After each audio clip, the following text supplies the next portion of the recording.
Hi everyone, it's Michelle.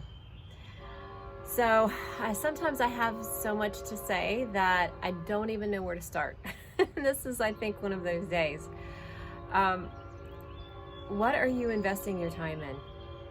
Are you investing your time in the past in things that are over? Because that's been a very prevalent topic lately in the news, of course, and in my personal circle of friends.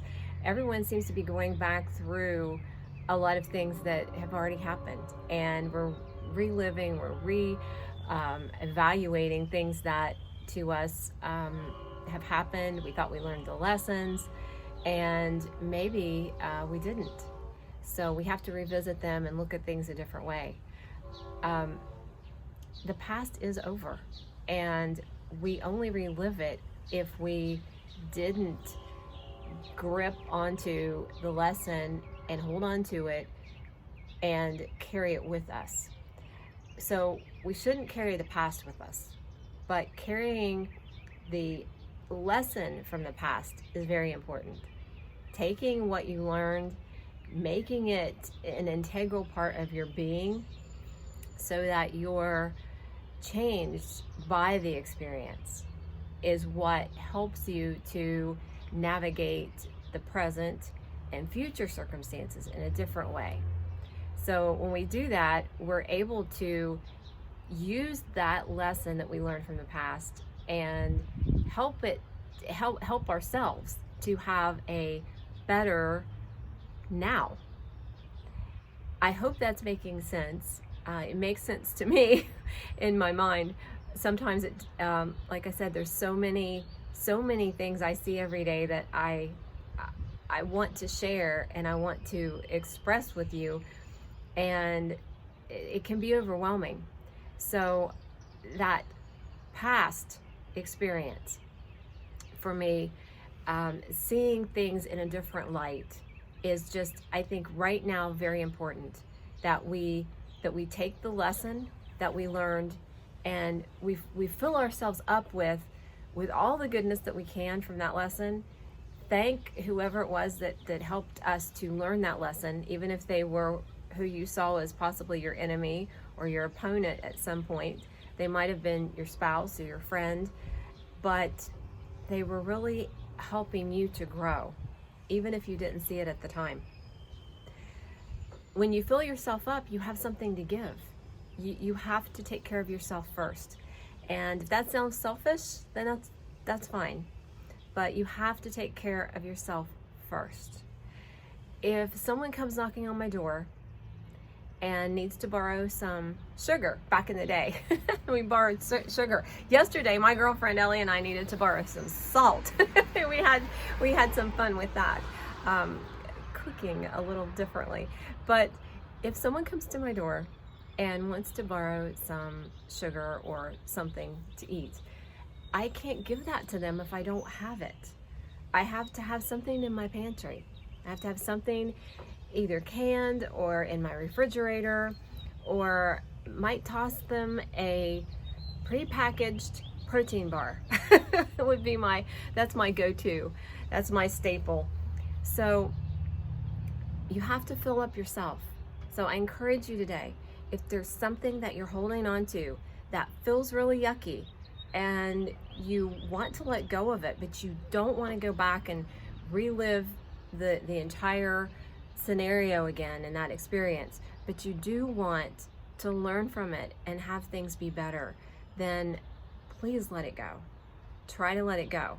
Now, the next question then I think would be, how do I do that? So there's a lot of different ways to let that go.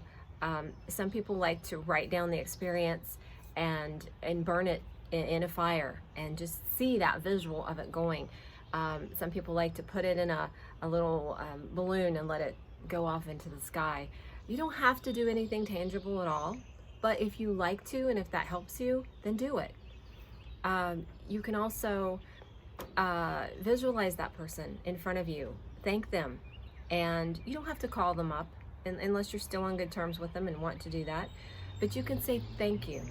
Thank you for the lesson, and I cherish it. I'll carry it with me, and I'm moving on. Moving on doesn't mean that person doesn't need to be in your life anymore, because sometimes that person is still going to be there, but sometimes they're not. So that's up to you to determine what makes you happy, what helps you to grow, and who do you feel good being around. So those are just a few of the ways. Cutting cords with people is another way, and I would explain that like this. I have my cell phone, and if I have my cell phone in my hand, somehow the signal is getting to that cell phone. If I'm going to pick it up and use it and text someone or call someone or get on the internet, it has to have a signal. That signal I cannot see because there are no cords. Like back in the olden days, my first VCR my grandmother had a cord to the VCR. We could only set so far away from the TV because you had to be able to reach that cord to be able to reach the VCR. So it's not like that anymore. So now we have the invisible rays, the signals that are coming to that. That is very similar to your energetic cord to others that you love.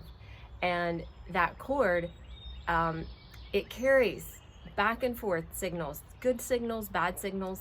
And a good way to just refresh yourself from that is just to cut. Imagine all of that being cut, surrounding your body with just white light. You can ask Archangel Michael or an angel of your choice to help you with that. You can ask God to help you with that. You can get in the shower and use some salt to just kind of clean up your field. Salt does help clear energy. And you can ask that all of those ties be cut, and that new forms of energetic cords be able to be formed. Ones of love, ones of support and encouragement and respect and all the good stuff. You can ask for those to be reconnected. Not reconnected, but connected. Because we don't want to get back the old stuff. Even the older, I'll say older, but previous kinds of love that was with someone, or a relationship you have with someone, it evolves, it changes is what I'm saying. So the love changes, the encouragement changes as you evolve in a relationship with friends, with family, with partners. So those are just some ways that you can do that, and I'm sure that there are many more that I'll be able to share with you in the upcoming months. But I hope that this encourages you, because that's what I aim to do when I do these little videos. Thank you. Hope you have a wonderful day.